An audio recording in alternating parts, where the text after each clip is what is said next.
YouTubers, and welcome to my review of Alita, Battle Angel. So, the basic plot of this story, well, I'd say it's basic. The story is that it basically revolves around this female cyborg known as Alita. Um, she basically can't remember anything of her previous life, and she kind of wants to find out who she is. That's kind of the essential gist of the plot. That's as much as I can explain. Okay, excuse me, sorry for that. Oh God, Alita.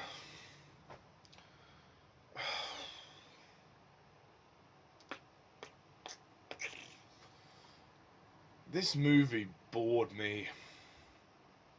Yeah, I mean the trailers for this movie weren't exactly, mind-blowing.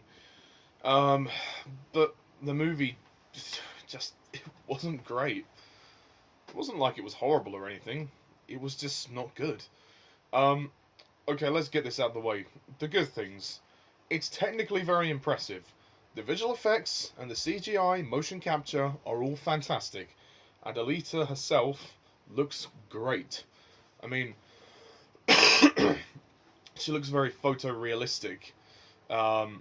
It's almost like it's a PS4 video game. That's kind of like the standard of the effects. It's like they're sort of just above PS4 standard, which is great. The acting I think is very good. You've got Rosa Salazar, who plays Alita. She's great. It's always nice to see Christoph Waltz in a movie. He plays Dr. Dyson Ido, who's the doctor who works in his clinic. He builds all of the cyborgs and looks after them, and he actually found the broken pieces of Alita, and he actually put her back together, which was pretty cool. And he's good. It's nice to see him play a more of a fatherly, more paternal role, instead of playing a villain, all the time. Jennifer Connelly and Mahareshala are good performers in this film as the villains, as well as Skrein as Zapan, Jackie Earle Haley as Grishka, and Keean Johnson as Hugo. Those are like the main cast. Those are the main players, and they all do a good job. And it looks great. As I said, visually it's stunning. Cinematography is very, very good and impressive. But that's about it, really. Yeah, there's not much else. Yeah, this movie is a huge disappointment. It's directed by Robert Rodriguez, who is known in the past for directing movies that are quite cheap. He's kind of an independent filmmaker. He often did his previous projects on a low budget, such as the Spy Kids movies, Shark Boy and Lava Girl, Sin City 1 and 2. So, I mean, the guy, he's essentially, a one-man film crew. In the past, anyway, he's been like that. Until he became very successful and he got more money behind him. And he's teamed up with James Cameron, who's a writer and producer, along with John Landau. Those two producers worked on Avatar, and are currently working on the sequels to Avatar as well, which is going to be interesting. But I don't know what happened with Alita, but something about this movie just really... This movie falls apart. I was sitting there waiting to be grabbed by the story. I was sitting there waiting for something to happen, and it never did. I mean, the movie kind of sets itself up quite well, or competently enough, but then it just doesn't do anything else. It just kind of it goes on all these various plot strands. The movie can't decide what it wants to do with the story. Does it want to be about her finding out who she is? Does it want to be about her romance with Hugo? Does it want to be about her trying to start a revolution in with these cyborgs? Is it about her racing? What the hell is going on? This is a very convoluted movie. The story's a mess. I mean, I had trouble following this movie. I couldn't make heads or tail of it.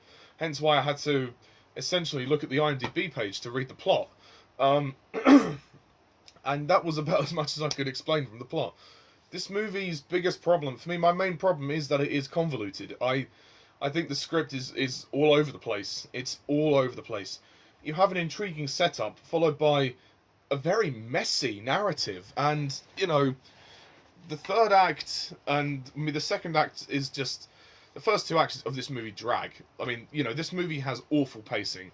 It starts and then it just it just goes at this very sluggish pace until we get to the second act where we have like the first action sequence. Actually, that's another thing I didn't say. The action sequences are very impressive. I give the movie credit where it's due that the action for this movie is impressive. But that's not enough to carry a film. I mean, all the scenes in the arena when they're racing, all the scene in the bar when she's beating up all the bounty hunters, that's kind of cool. Alita herself is a kick-ass character. I think she's great. I like her. But the movie surrounding her is awful. It's not awful, but it's just... It could have been so much better. Also, the villains, I don't give a stuff about. The villains are a joke. The villains are nothing. There's too many of them. There's like 4 villains. It's ridiculous. You've got Jennifer Connelly, who is a villain, and, spoiler alert, isn't so evil in the end. Jennifer Connelly, I mean, her character was pointless. Why was she even in the movie? You've got Mahareshala Ali as Vector. He's kind of the main villain. And he's alright. And Skrein as Zapan. Yeah, and then you've got Jackie Earle Haley as Grishka, who's the big cyborg. Why? What? And they all have reasons as to why they are trying to go after this girl, but it just starts to become really confusing. I mean, Jennifer Connelly's character was with the Christoph Waltz character, if you can imagine those two being together. They had a daughter that died, and obviously he built Alita, and they were going to name the daughter. Well, the daughter was named Alita, and then he built a cyborg, and he named her Alita. And so she's trying to make him let go of her, but then her sentimentality starts to take over, and she kind of has a change of heart.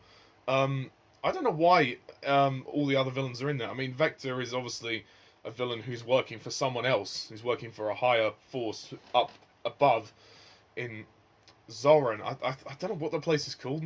Zohan or something like that. Zohan. But it's like this big thing that lives in the sky, and it's like a big city, and people are forbidden to go up there. And that's where the top villains are. And Grishka, I didn't know why all these villains are in the movie. I completely lost track of the story. Keean Johnson as Hugo. I mean, he was quite good. I quite liked him. He was quite good. Although the way his fate turns out to be is a little bit weird. I don't know. I don't know. This movie's messy as fuck. A technically impressive movie does not a good movie make. I'm sorry. The movie just drags. It just bored me. I mean, I nearly fell asleep during this movie. It was that boring. The movie just lay there on the screen looking nice, but I was not grabbed by the story. I was not grabbed by the characters. I kind of enjoyed the action sequences for what they were. It's a mindless action romp, and the ending of the film was completely anticlimactic, and it left itself open for a sequel, which I don't really want to see. So, it's like she's going to get her revenge for the events of the end of the film, and get the villains who are up top. I mean, if this doesn't make sense to you, then I suppose I've done my job in explaining it, because it doesn't make sense. Oh God, I don't even know what else to say. I mean, this is, you have talented people behind the making of this film. Robert Rodriguez, he's a director who I admire, but he was the wrong choice to direct this movie. I think James Cameron should have directed it, because at least James Cameron has a hand on telling stories competently well, and sci-fi is his forte. He does do sci-fi very well. Robert Rodriguez has made some interesting family movies, and obviously Sin City being another example of a great movie that he made. But with this, I don't know what to say really about his direction. James Cameron and John Landau, you guys are better than this. You guys have made some better movies than this. Even Avatar was better than this. Avatar is another visually impressive film, and you're going to do sequels to Avatar. Fair enough. You know, I'm looking forward to that. Because after this, you know, I'm more optimistic about Avatar 2 than I am for a sequel to this. This movie is just boring, dull. It looks nice, has some good performances. Didn't care about the soundtrack. I mean, the story is convoluted. The story is a mess. It tries to tell so many different plots, and it can't do it. Like, all the villains have a backstory, which I don't know, and I couldn't remember. Alita herself is, you know, she's 1 minute she's trying to find out who she is, then she's going on a romance, then she's racing. It's like, what are you doing here? What are you actually doing? Oh, I don't know what else to say other than don't see this movie. If you want to see the spectacle on screen, then go and see that. But you're gonna. I was personally very confused by the story, and I nearly drifted off at moments. I nearly actually fell asleep. So, yeah, sadly, this movie is very disappointing, and I don't know what else to say. I was shocked. I didn't think it would be this bad. I mean, it's not even like it's terrible. It's just it's okay. I just can't give it a pass. I'm sorry. I cannot give a pass to something that can't even tell a competent story. It's not good enough. I'm sorry. Robert Rodriguez is much better than this, and he's proved it in the past. Even if he hasn't always had the technology to back it up with his stories, at least he's been able to tell a story competently well. Sin City, if you look at Sin City, great movie. Looks kind of cheap, but is stylized very well to make you think otherwise. And, you know, this movie looks more expensive than that, and of course it is, because you've got James Cameron behind it. But, you know, Robert Rodriguez could in the past, could tell a good story. He can't here. And I know James Cameron wrote the script as well, and to be honest, what the fuck? You know, this is definitely the worst script James Cameron's ever written, at least that I can think of. I haven't seen all his movies, but I've seen some of them. So I'm just gonna close off by rating this film. I think I'll probably have to give it I'm gonna give it a 5 out of 10.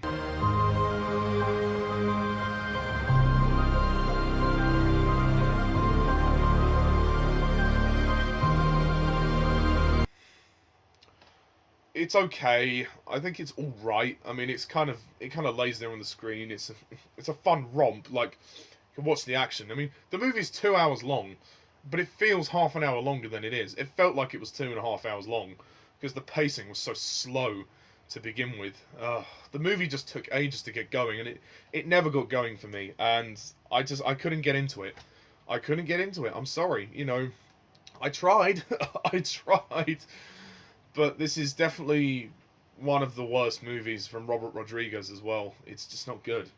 It's not an awful movie, but just don't expect a great story or great characters. You'll get the spectacle, but that's it. So, that's my review of Alita, Battle Angel. Stay tuned for future reviews. I'm going to review the Lego Movie 2, which is coming soon. Doctor Who reviews will continue, and I realised that a lot of you have requested me to do a lot of reviews, and trust me guys, I haven't forgotten about that. I'm very sorry about the delays. I've had problems with life. But also I have a job that's going to demand a lot of my time, so you're going to have to bear with me. I will write down a list of all the requests, and I will get through them slowly, one by one. So please don't pester me, you know, no matter, even if it's like, you know, mentioning it. Just let me do it. I will do it. Just please, you know, I don't want to have the same incident I had with the Doctor Who reviews. I will honour the requests, I promise, but be patient with me. Okay, just had to get that off my chest. Okay, so that's my review of Alita, Battle Angel. What do you think? Do you agree? Do you disagree? Please comment down below, let me know. Stay tuned for the Lego Movie 2 review, which is coming soon, and also the DreamWorks reviews are going to continue as well. And until next time, thank you guys for watching. And as always, I'm Mr. TARDIS11. See ya!